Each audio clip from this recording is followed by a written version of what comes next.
Boleh berikan aplaus yang luar biasa untuk Profesor Hilman Latif.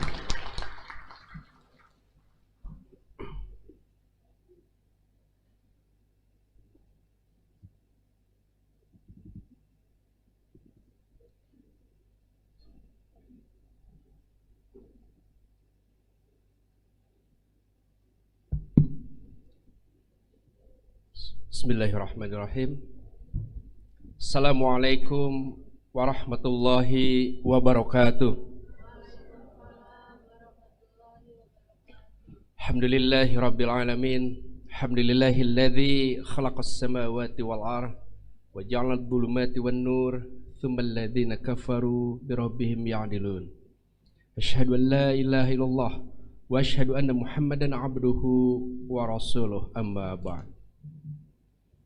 Yang saya hormati Ketua Umum Pimpinan Pusat Persatuan Islam serta jajarannya yang mewakili, Ketua Senat Universitas Persatuan Islam beserta para anggota, Rektor, Wakil Rektor, Dekan, Wakil Dekan, Ketua Prodi, mahasiswa atau para wisudawan dan wisudawati, serta orang tua dan hadirin semua yang berbahagia. Sebuah kebahagiaan bagi kita semua dan ucap syukur alhamdulillah kita pada pagi hari ini bisa menghadiri satu acara yang sangat luar biasa, sangat bersejarah bagi perguruan tinggi di lingkungan Persatuan Islam, khususnya dalam acara wisuda Universitas Persatuan Islam. Salat dan salam kita panjatkan kepada Rasulullah SAW yang telah mengenalkan kita kepada Islam sehingga membawa kita untuk berkumpul pada pagi hari ini. Hadirin sekalian yang berbahagia, ini sebuah kebahagiaan bagi saya untuk bisa hadir dalam acara orasi ilmiah pada pagi hari ini untuk menemani adik-adik wisudawan dan wisudawati dari Universitas Persatuan Islam. Saya pertama kali menyampaikan orasi ilmiah dalam acara wisuda karena biasanya saya mengundang orang untuk orasi ilmiah di wisuda. Dan ini juga menjadi kesan tersendiri buat saya untuk kembali menengok kampung halaman di mana saya dulu lahir dan besar dalam keluarga Persatuan Islam, dari kakek, dari orang tua, meskipun akhirnya karena sejarah saya berkiprah di organisasi yang lain. Di kakak tertua dari Persatuan Islam, yaitu di Muhammadiyah. Sehari-hari saya sebelumnya adalah guru besar di Universitas Muhammadiyah Yogyakarta, yang baru saja saya mundurkan diri 1 Oktober.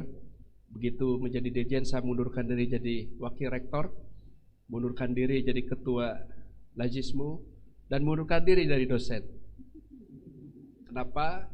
Karena saya melihat ada satu pekerjaan yang tidak bisa disambi. Kalau sudah layar terkembang,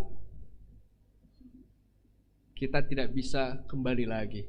Harus dijalani, termasuk kepercayaan Presiden Republik Indonesia untuk meminta saya menjadi Direktur Jenderal Penyelenggaraan Haji dan Umrah di Kementerian Agama Republik Indonesia. Tapi ada satu refleksi yang menarik buat saya, melihat perjalanan Persatuan Islam, khususnya Universitas Persatuan Islam yang sebetulnya saya melihat sebagai sebuah kampus perjuangan. Sama dialami oleh universitas tempat saya mengajar, yang dulu awal berdirinya pinjam di sekolah SMP Muhammadiyah. Pagi SMP Muhammadiyah, siang Universitas Muhammadiyah. Pagi SMA Muhammadiyah, siang Universitas Muhammadiyah. Nah, dan saya kira itu satu hal yang wajar. Dan insya Allah proses perjuangan ini akan berkembang. Dan saya yakin Universitas Persatuan Islam akan menjadi satu kebanggaan di masa depan bagi persyarikatan persatuan Islam ini. Insya Allah. Ya, jadi jangan khawatir mengenai fisik. Insya Allah akan ada banyak orang yang bersimpati, akan banyak orang membantu bila kita menunjukkan keseriusan dan kesungguhan. Dari pinjaman kelas SMP, ya kampus kami alhamdulillah sudah menempati lahan 35 hektar. Sudah full. Tetapi semuanya juga berawal dari sebuah gedung kecil dengan gagasan-gagasan besar. Teman-teman sekalian, khususnya para wisudawan yang berbahagia, saya ingin merefleksikan tentang perguruan tinggi Islam di masa akan datang. Memang, mohon maaf saya katakan bahwa persatuan Islam agak terlambat di dalam memasuki dunia perguruan tinggi dibanding dengan ormas-ormas lain yang jauh lebih muda daripada persatuan Islam. Padahal kalau kita lihat dari sejarah, berdirinya sekolah tinggi Islam pertama di Indonesia yang masih eksis hingga hari ini. Perguruan tinggi pertama milik Indonesia berada di Yogyakarta, yaitu Universitas Islam Indonesia. Baru setelah itu cabangnya menjadi Gajah Mada, cabangnya juga menjadi Universitas Negeri Yogyakarta, menjadi UIN dan seterusnya dan seterusnya. Jadi yang pertama adalah gagasan-gagasan yang dilontarkan oleh tokoh-tokoh yang punya latar belakang berbeda.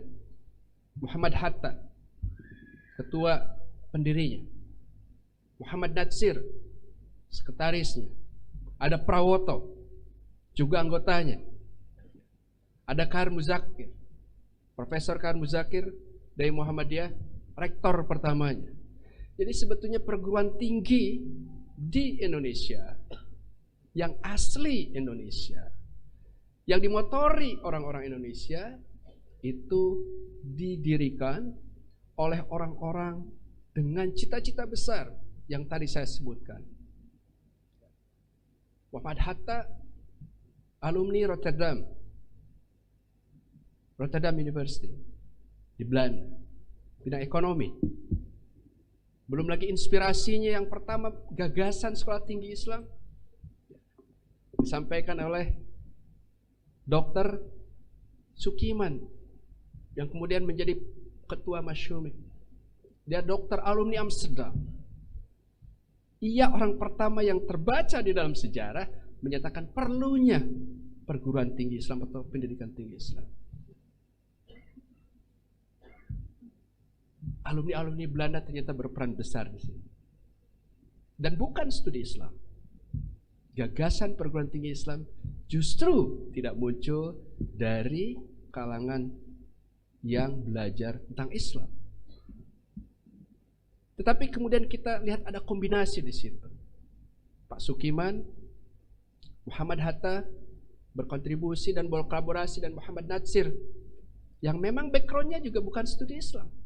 Hanya beliau pernah berguru kepada Ahsan. Natsir seorang yang belajar filsafat. Kalau baca tulisan-tulisannya sebelum gabung dengan Persis tentang filsafat. Tapi dia karena dididik di Sumatera Barat dan Islam, dia punya corak itu. Mungkin Profesor Kahar Muzakir yang punya background studi Islam, beliau ada alumni Azhar. Yang lain-lainnya punya latar belakang berbeda, tapi mereka punya cita-cita yang sama. Yang pertama apa?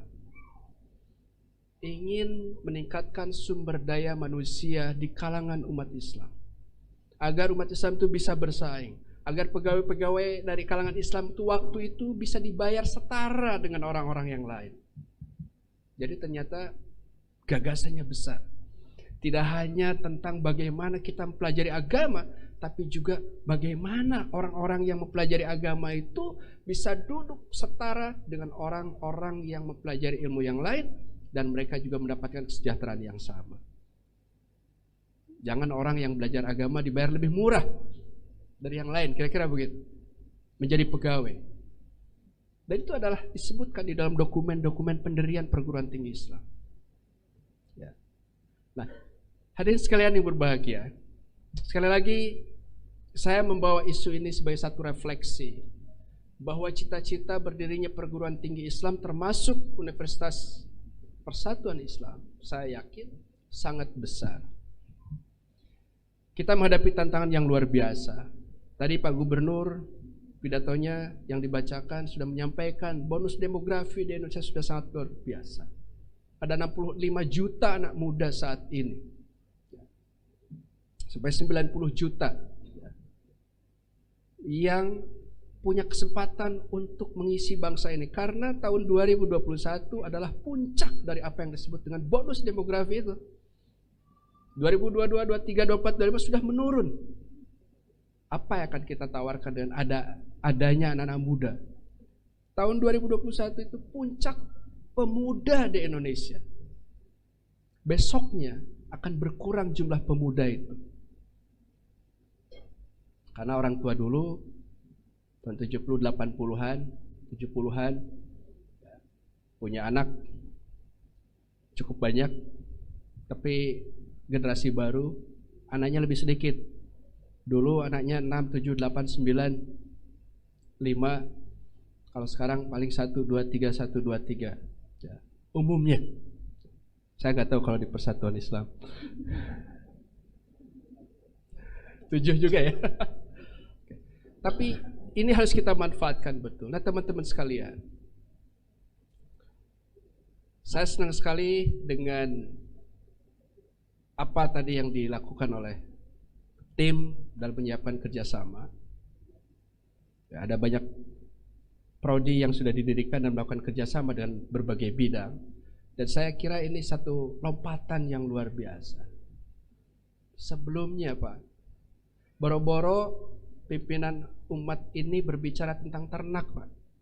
Boro-boro pimpinan umat ini berbicara tentang food security, ketahanan pangan.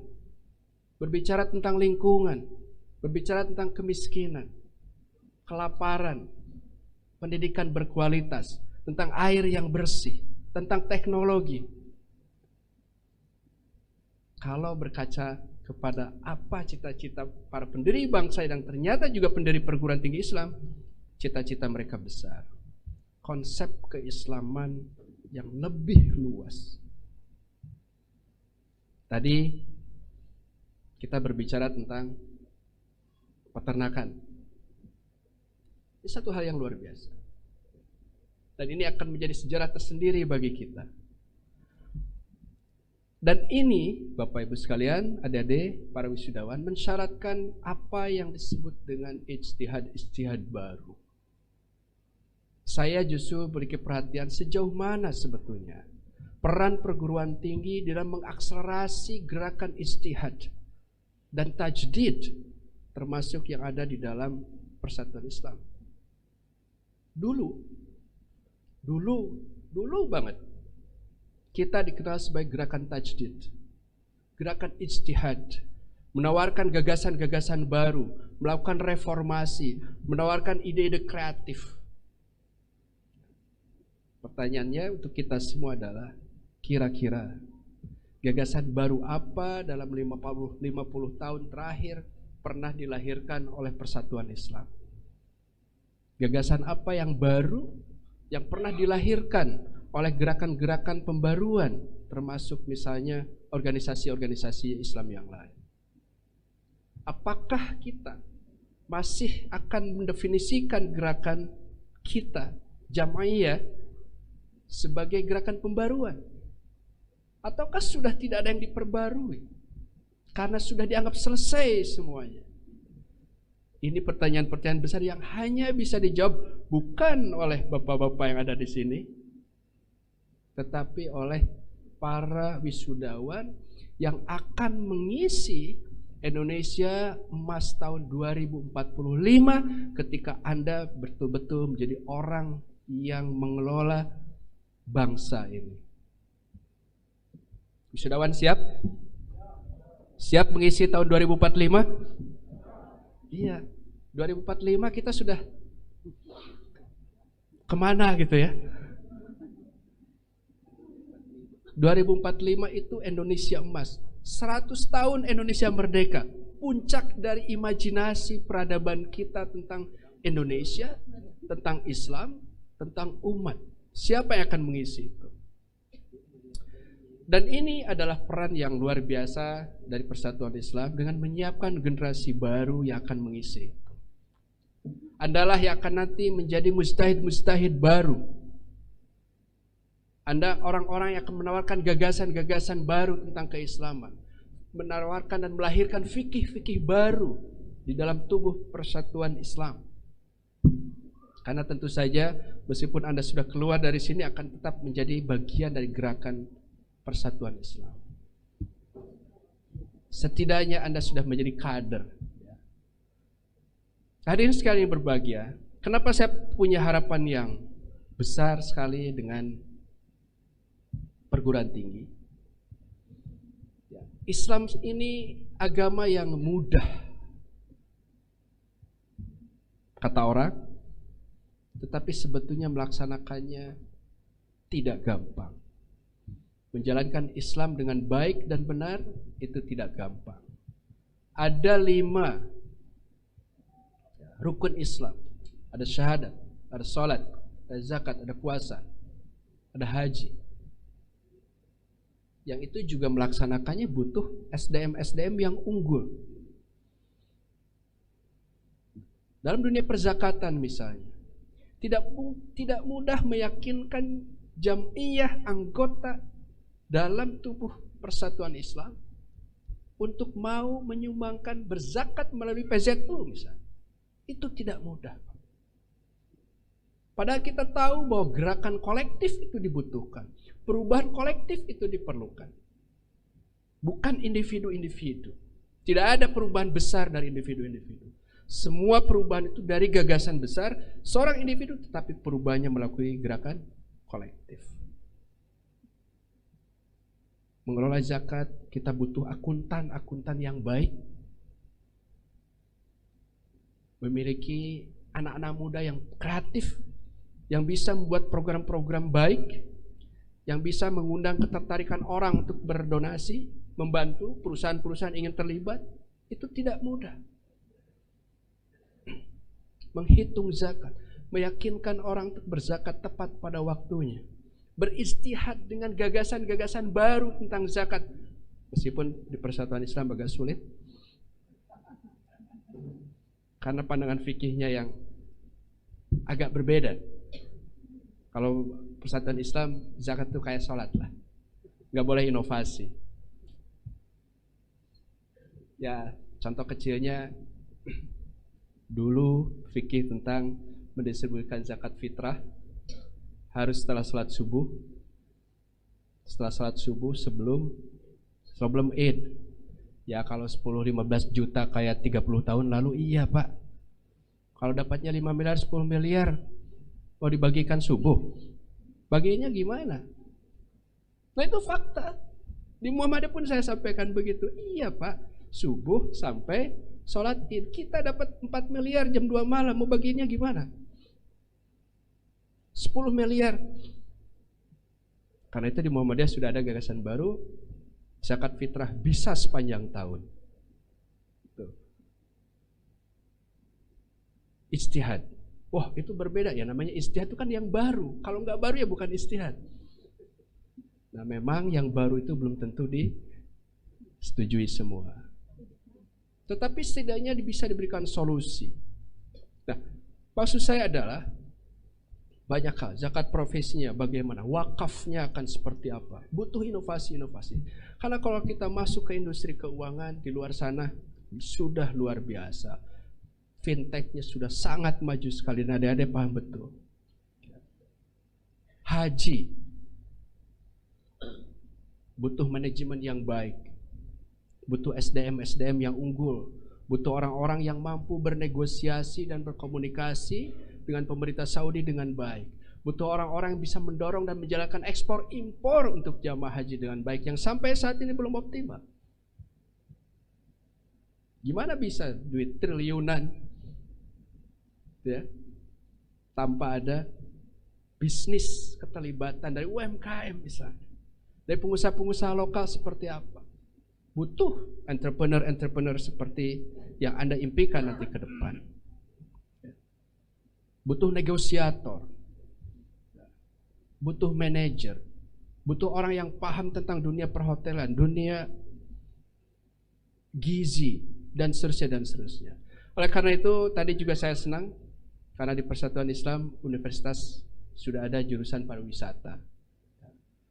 Teman-teman bisa dibekali bahwa wisata syariah, termasuk juga wisata umroh dan haji, yang besok haji dan umroh akan menjadi wisata.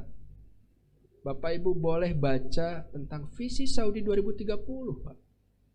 Semuanya di framework dengan wisata, tourism. Beda dengan haji yang akan dulu-dulu. Ini juga harus diantisipasi dengan menyiapkan SDM-SDM yang insya Allah Persatuan Islam melalui universitas ini sudah menyiapkannya. Hadirin sekalian berbahagia, khusus untuk adik-adik, saya mengharapkan juga Anda tidak menjadikan kelulusan ini sebagai akhir dari perjuangan Anda, tetapi justru ini baru awal Anda masuk dunia yang sesungguhnya. Dunia yang kompleks, dunia yang penuh intrik, dunia yang penuh tarik-menarik. Tetapi Anda mau tidak mau harus memasukinya. Saya berharap sebagian dari para lulusan juga bisa melanjutkan studi ke jenjang berikutnya, dan bahkan mungkin bisa difasilitasi juga untuk dicarikan beasiswa-beasiswanya. Ada beasiswa Kemenag, ada beasiswa Dikti, ada beasiswa LPDP. Saya sebagai salah satu pewawancara beasiswa LPDP merasakan betul sulitnya nyari orang yang bisa diberikan beasiswa. Sulitnya bukan uangnya, Pak, nyari orangnya. Orang yang siap bertarung, orang yang siap maju. Ada jatah 1.500, yang daftar 600, diseleksi lolos 300. Tambah lagi jatah 1.000, daftar 400, seleksi tinggal 150. Selalu kekurangan orang yang akan dan layak untuk didorong beasiswa. Kenapa? Satu, bahasa asingnya ancur-ancuran atau tidak confidence. Bahasa Inggris yang sejujurnya menjadi bahasa sehari-hari di berbagai dunia, kita juga masih takut, masih lemah sebagian. Tetapi bukan hal yang sulit. Language is habit. Bahasanya kebiasaan. Tinggal maunya 3, 4, 5 bulan sudah beres kok bahasa itu. Concern akademiknya, keseriusan Anda belajar dulu akan direfleksikan lagi, dan juga visinya ke depan. Biasanya kalau beasiswa Anda akan ditanya, Anda kalau dapat uang 2 miliar biaya sekolah Anda mau apa nanti? Banyak anak-anak muda bingung menjelaskan mimpi dia, bahkan mimpi pun tidak punya. Padahal jawaban Anda tentang, saya ketika selesai kembali ke Indonesia akan membuat A, B, C, D, E, akan melakukan A, B, C, D, itu sudah ada visi di situ. Lagi-lagi ini juga perlu satu dialog, satu forum. Tetapi bukan satu hal yang mustahil. Dan saya berharap alumni-alumni UNIPI dalam waktu dekat keluar dari ruangan ini, buka HP, ucapan selamat dari mana-mana buka 2 hari ini, tapi hari ketiga Anda sudah mencari peluang-peluang yang tersebar di luar. Tunjukkan bahwa Anda lahir dari sebuah kampus organisasi pembaru, dan Anda orang-orang yang bisa menunjukkan jiwa inovatif, yang kreatif, yang selalu ingin berubah untuk membangun kemaslahatan umat Islam. Saya kira itu dari saya. Sekali lagi ucapan selamat untuk para wisudawan dan wisudawati. Mudah-mudahan ini menjadi kebanggaan diri Anda, orang tua atau keluarga besar, serta Jamiah Persyarikatan Persatuan Islam. Demikian dari saya. Sekali lagi kepada yang saya hormati pimpinan Pusat Persatuan Islam, Rektor, Ketua Senat Universitas Persatuan Islam serta jajarannya, para tamu undangan, Mohon maaf bila ada kekurangan. Billahi taufik wal hidayah. Nun wal qalami wa mayasturun. Wassalamualaikum warahmatullahi wabarakatuh.